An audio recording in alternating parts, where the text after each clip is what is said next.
So the law of attraction is bullshit. Not all of it, but at least what most of you understand by the law of attraction is bullshit. It's going to get you nowhere.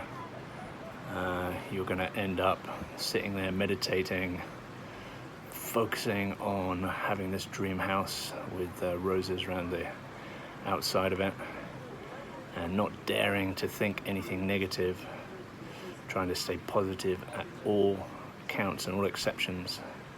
Otherwise, what you've been told probably is that you'll lose that good thing that you've been focused on. Okay?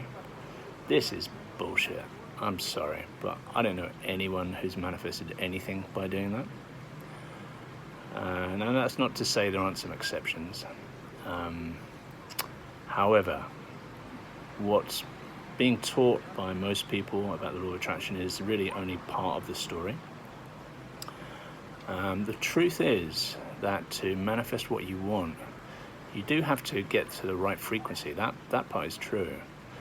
But you've got to come fully into alignment with that frequency. And what I mean by that is you've got to deal with what's in the subconscious.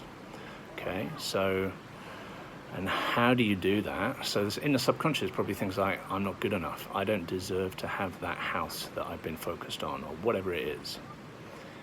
And until you deal with the subconscious beliefs, the hidden things that perhaps you're not even aware of right now, it's not going to come to you. You have to come fully into alignment. And these really are our deepest fears, insecurities, doubts. It's about whether we feel deserving enough. How deserving do you feel of having that thing? And look, I've coached many people on this exact topic, and everyone always says straight away, yeah, of course I deserve it. Of course I do, yeah, I know. And I said, do you want it? Yeah, absolutely. Oh, I so want to have that house or that car or that money or that success or whatever it is. So I sort of have a little bit of a wry smile because I've been there myself. I totally get it. But what I then do is I just coax the answers out of people. I say, so if you want to have that fame, just dig a little bit deeper. How would it feel for you to be up on stage in front of 1,000 people and have to do a speech? And some people go, yeah, that'd be great.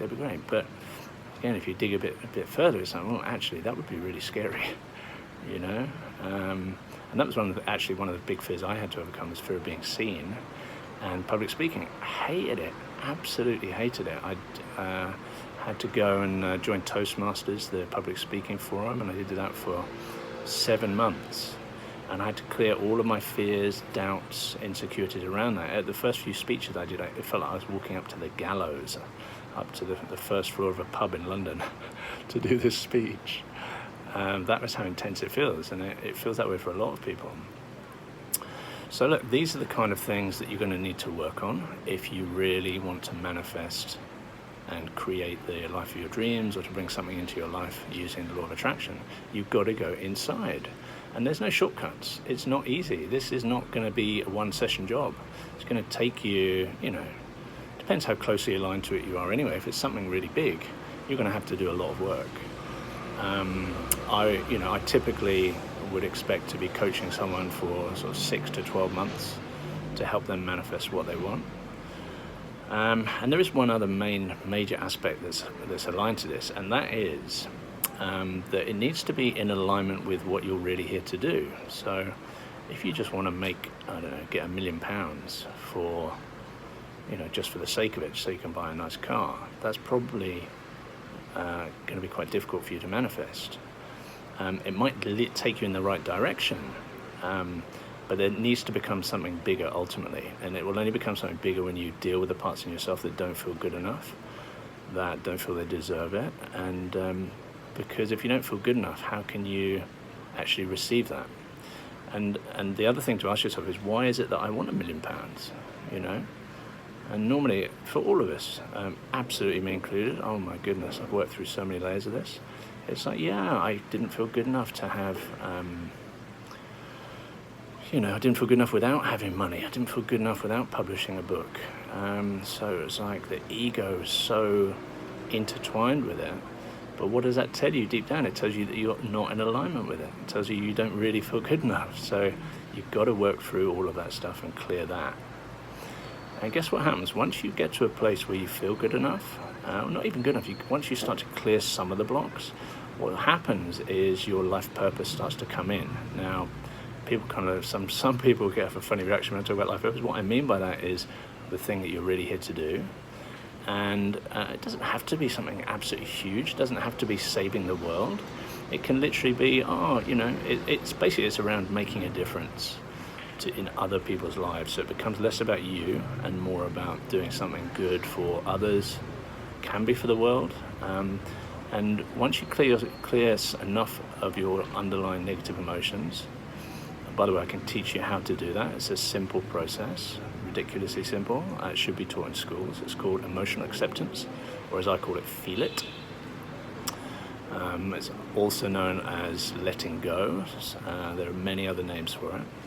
It's a way to basically feel your emotions and allow yourself to clear them.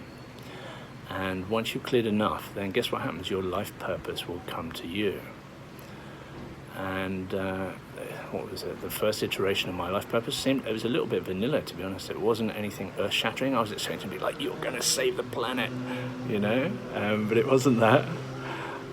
It was, let me get it right. It was to stand tall and proud in my own light and to spread light and love around the world. And that at the time felt pretty scary to me, and life purpose often does feel scary because ultimately we're here to grow, right? To find happiness. And how do you find happiness? You find happiness the same way as you manifest what you want in life. You have to go inside and deal with the parts of you that don't feel happy, parts of you that don't feel you deserve to have success, or that white picket fence around your house. So, and the other thing to say about life purpose is it acts as the magnet to pull you forward, because this is a long process. You might manifest something quickly, but if you're looking at the bigger things in life, that dream life, and to feel really good about yourself and to become the person that you want to be, it's going to take you years. I make no bones about it, but it's an incredible journey. And frankly, I was wasting my life before I really got on to doing this work. And it's challenging at times, but it's also so rewarding. And you're going to become and feel better about yourself, and good things are going to happen. They're going to start to come to you. People are going to treat you and take you away on holiday, which, by the way, is where I am now. Someone paid for me, a good friend paid for me to have a holiday. And it's because I feel good enough and worthy to, and I feel I deserve that. I never used to. So I hope that's been useful. A little bit of insight into the let's not call it the true law of attraction. So there's some good stuff being taught out there, but there is more. And if you, to really manifest what you want, you have to face the negative emotions and not just stay clappy happy all the time, And that's nice. Okay, it's nice, but it's not going to get you where you want. So get grounded, go inside, and learn how to work on yourself, how to change how you feel about things in your life. And as you do that, your life purpose is going to come to you. You'll receive it. It's not something that you necessarily will think and work out. So I hope that's been useful. It's a little bit about the law of attraction as I see it and have experienced it. And I've seen people manifest some incredible things, and I wish the same for you. Thanks for tuning in.